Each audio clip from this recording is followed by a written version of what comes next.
Welcome to Recap King. In this video, we will explain Cop Shop. This movie tells the story of a wily con artist who devises a scheme to hide out inside a small-town police station. But when the hitman turns up at the precinct, an unsuspecting rookie cop finds herself caught in the crosshairs. Can the cop stop premeditated murder in prison? Let's find out in Cop Shop. Cop Shop begins with the story of a man named Teddy Murretto who is seen driving a stolen police car at high speed on a busy highway in Nevada. While driving, he looked very panicked and frightened as if someone was chasing him. Unfortunately, when he made it through the deserted and sandy road, the car broke down in the middle of the road. So, he had to continue walking near the Nevada border with a suitcase full of money and important documents stolen from his client. Elsewhere, still near the Nevada border, two police officers were seen talking. A young policewoman named Valerie Young gets a gun as a gift from her boss, Coleman. She tried her new gun with shrewd hand movements like a cowboy. Later, the two policemen received information that there had been a commotion at a wedding not far from the Nevada casino. They both went straight to the scene. When they got there, the commotion was already chaotic. Several people were fighting in front of the building, and when getting out of her car, Valerie had to shoot a gun into the air as a warning to stop the commotion. Suddenly, she is attacked from behind by Teddy, a business consultant who previously fled in a police car, and his car broke down near the Nevada border. Teddy hit Valerie from behind until she fell to the ground. Valerie's partner finally pointed a gun at him and Teddy raised his hand in surrender. Not long after, Valerie fires an electric gun to electrocute Teddy and managed to incapacitate him. Later, Valerie took him to the police station on charges of assault. When the arrest was taking place, a hitman named Bob Viddick was seen looking at Teddy from a distance. He was assigned to kill Teddy by one of Teddy's clients because he had stolen money and valuable documents. So the action of Teddy surrendering himself to the police station is an effort to protect himself from being chased by Bob, who will kill him. Arriving at the police station, Teddy was searched. The police found a lot of money that he was carrying in his suitcase and several confiscated documents as evidence.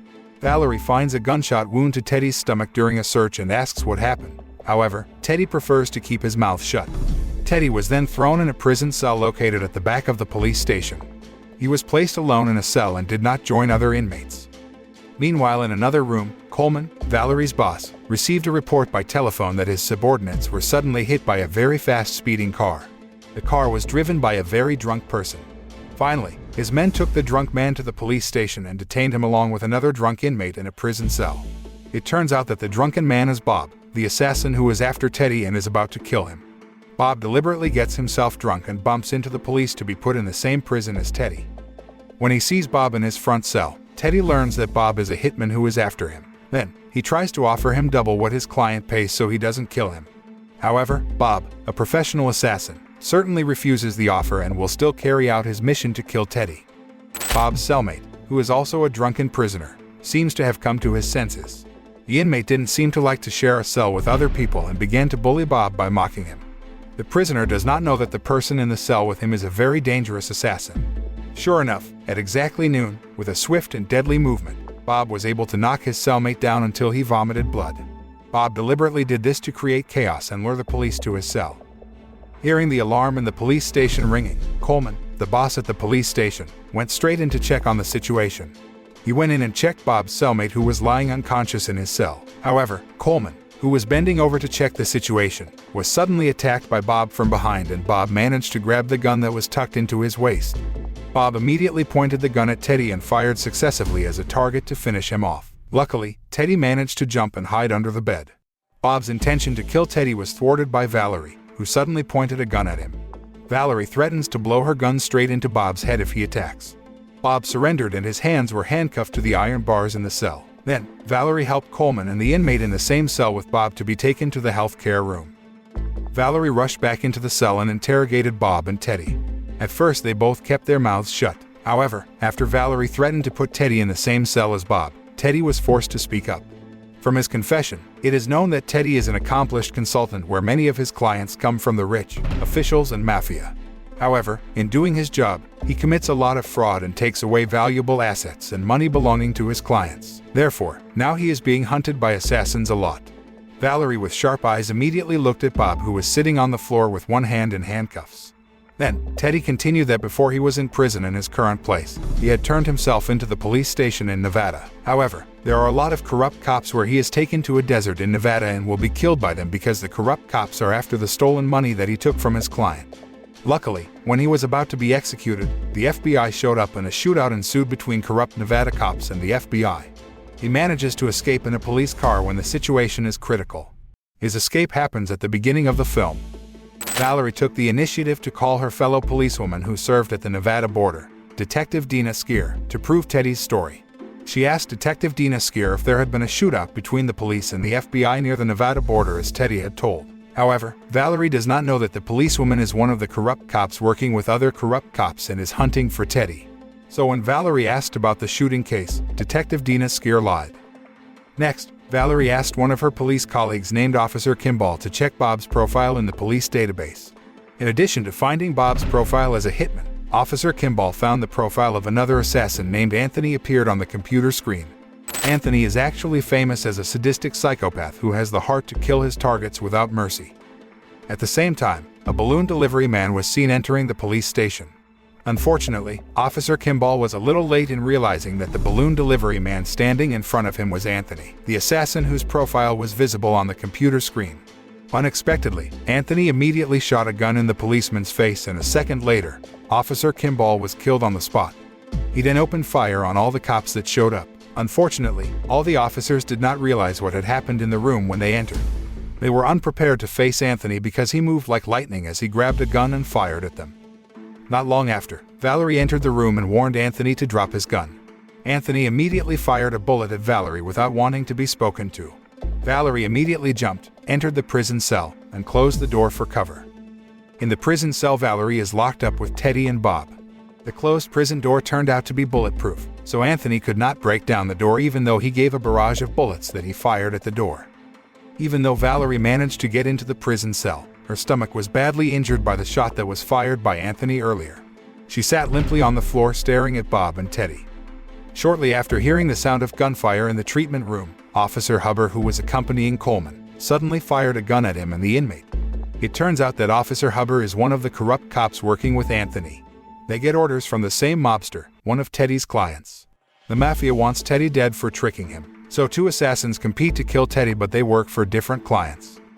On the outside of the prison cell, Officer Hubbard is seen trying to deceive Valerie by saying that Anthony has left the police station. However, Valerie seemed suspicious and didn't believe the information that Officer Hubbard had just said. Finally, Officer Hubbard looks angry and shouts and leaves Valerie alone. Not running out of ideas, Anthony and Officer Hubbard also intend to break into the wall that is connected to the prison cell where Teddy is. They were seen reading the police station plan and started breaking into the wall. There was a bang from outside the cell where Officer Hubbard had managed to punch a hole in the wall. Meanwhile, in the prison cell, Teddy tries to persuade Valerie to release him with the guarantee that he will find the medicine she needs to treat her stomach. Having no other choice, Valerie finally gave him the key to the cell door and also a gun so that Teddy could attack Anthony before the wall was broken down. Bob said that Anthony had killed his wife and children when Teddy was about to leave the prison cell. Hearing this, Teddy was furious and immediately walked out of the cell. In another room, Officer Hubbard was seen trying to break into a wall and Anthony was sitting watching. Suddenly, two police officers have arrived and will be on duty that day. Without thinking, Anthony immediately killed off two of Officer Hubbard's colleagues. After shooting the two policemen, suddenly Teddy came from the other direction with his gun. Teddy continued to hunt down Anthony and Officer Hubbard, who had run to hide in another room. Hearing the gunfire coming from another room, Valerie realized that Teddy had lied to her, so she was forced to free Bob, who was still in the cell with her. Not long after that, Bob was immediately out of the room. It was dark inside the police station. Officer Hubbard was running and trying to hide from Teddy's pursuit. Unfortunately, he was caught by Bob. Bob could nimbly pick up the gun tucked into Officer Hubbard's waist and shoot the cop in the leg multiple times. Then, Bob uses Officer Hubbard's body to lure Anthony into the room. Sure enough, it wasn't long before Anthony arrived and thought he had shot someone. Then, Bob appeared from behind and a fight broke out between the assassins. Seeing the age difference is far adrift, in which Bob looks younger than Anthony, who is already old, so that Bob can easily attack Anthony with his bare hands because his gun is thrown. The fight was quite fierce with fast movements. Then Anthony grabbed a knife and intended to stab it in Bob's stomach. However, Bob, who seemed more skilled in hand-to-hand combat, recognized the attack, so with his strength, he was able to parry the knife attack and stab back into Anthony's chest. Just as Bob was about to finish off Anthony, suddenly, Teddy appeared with a gunshot at him. Bob immediately ran, leaving Anthony, who was dying. Then, Teddy stepped closer to Anthony and shot him hard. Not long after, Teddy started pouring liquid fuel to set the room on fire. Then unsteadily, he walked into the kitchen. While in the kitchen, Valerie appears and says that Teddy won't be able to get away because she's already contacted the FBI to arrest him. Hearing this, Teddy became emotional and threw a jerrycan of gasoline at Valerie. Luckily, Valerie was able to jump and run to escape upstairs, and Teddy chased after her. Unfortunately, Valerie, who is good at using a gun,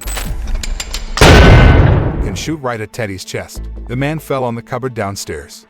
However, when Valerie came down to see Teddy's condition, suddenly a policewoman partner with Valerie named Detective Dina Skier came and shot her. As is known, the detective is one of the corrupt cops who also targeted Teddy during a shootout with the FBI at the Nevada border earlier. The two policewomen faced each other where Valerie was sitting limply against a table and Detective Dina Skier was standing right in front of her. With a long rifle pointed at Valerie, Detective Dina was ready to fire. Luckily, Bob shows up to save Valerie and shoots the female detective right away. Then, Bob drew closer to Teddy, who was already limp and unable to move. Bob continues his mission to finish Teddy by shooting the poor man twice. Then, he took Teddy's belongings that the police had previously confiscated and hurried off. At the same time, when he had left in a car, the FBI came to the police station. At the end of the film, Bob is seen driving a car leisurely on a deserted street near the Nevada desert. On the way, Bob immediately called his client and said that he had completed his mission by killing Teddy and getting the goods in the form of money and documents which Teddy had stolen. This film conveys that if a rule is too complicated to enforce, then the jungle law will work. This film has an ideal theme where good wins over evil. In this film, Bob's character, despite his role as a hitman, is the protagonist because throughout the film he seems to focus only on killing the target his client asked for without sacrificing anyone else in completing his mission. The next protagonist is Valerie, who because of her good deeds she finally has a chance to live. Meanwhile, Anthony, who plays a hitman, is described as having an antagonistic nature. He justifies any means so that his mission can be accomplished, where he kills mercilessly anyone who tries to get in his way. Finally, Teddy, the antagonist man who was wanted for many frauds, finally receives his reward. Karma does exist, and what comes around goes around.